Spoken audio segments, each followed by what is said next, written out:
Habang itong si Chef naman, abala sa paghahanda ng mga putaheng pinagmamalaki ng mga taga Quezon gaya ng sinugno.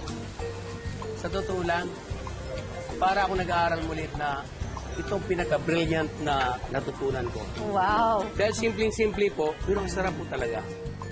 Sinantol, suwam na saging, and of course, ang signature dish nila tuwing may malaking handaan, ang hardinera. Isa sa pinakasikat na pagkain dito ay ang hardinera. Sisimulan ko na ang pagluto dahil paborito ito ng mga taga-Quezon. Hihiwain ko na po yung ating ham. Isutin na natin ang ating mga sangkap. Siyempre, unahin natin ang mantika dito sa ating talyase. Wow! Yan. Yan. Lagyan natin ang bawang. Bawang muna. Isa sa mga paborito na ito ng mga pag may mga handaan sa halimbawa po na mamanhikan. Yan. Dinadala ito yung mga katulad nitong mga laniera na ito. Dito nila inilalagay ang kanilang mga ginagawang hardinera. Yan. Tuloy-tuloy natin ang saute. Yan. Tapos lagyan natin ang ating sibuyas. Alright. A red bell pepper. Baboy. Yan. May liver spread po tayo. Lagyan natin yung ating tomato sauce. Lagyan natin ng pasas. At ang kahalagaan dito, nilagyan ng pickles. So, timplahan natin ng asin, di ba siyempre?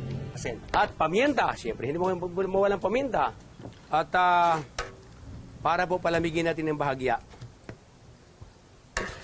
Dahil po, lalagyan pa natin ng itlog mamaya kapag medyo lumamig. Hindi pwedeng lagyan ng itlog kaagad na hilaw bago ilagay sa lanira natin dahil may scrambled egg po yon.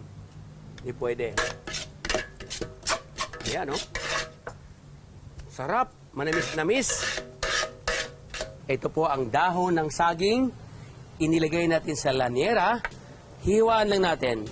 Yan. At ngayon, babersan natin ng butter or ini kaya na butter. Ito po ay hard-boiled egg.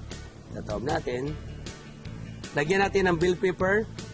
At alam niyo ba dito sa Quezon, may mga farmers na nagtatanim din ng mga pineapple. Kaya ito, gagamitin natin yung kanilang fresh pineapple dito sa Quezon. Okay.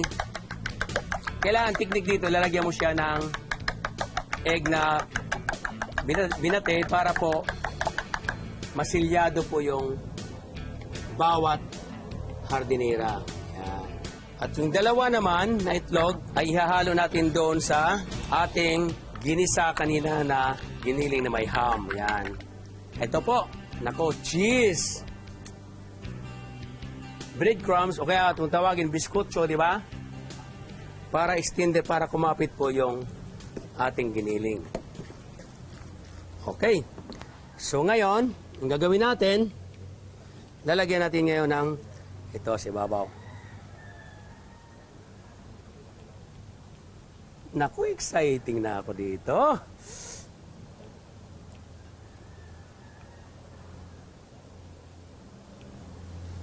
Alright, isa pa.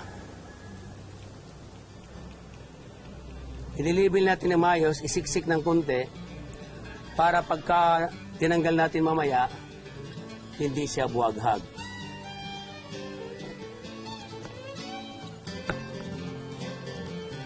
Mamaya natin siksikin pagka napantay na po. Kinakailangan po siksik siya, hindi pwedeng hindi siksik. Yan. Ngayon, pagka na ganyan na, nilagyan mo na ng ayos, siksik na siya. Siyempre, mayroon akong foil dito. Lagyan natin ang alam ng foil. Mas maganda, bago natin takpan, lagyan mo ulit ng butter sa ibabaw. Okay. Ngayon, ilagay natin doon sa ating steamer. Ito po.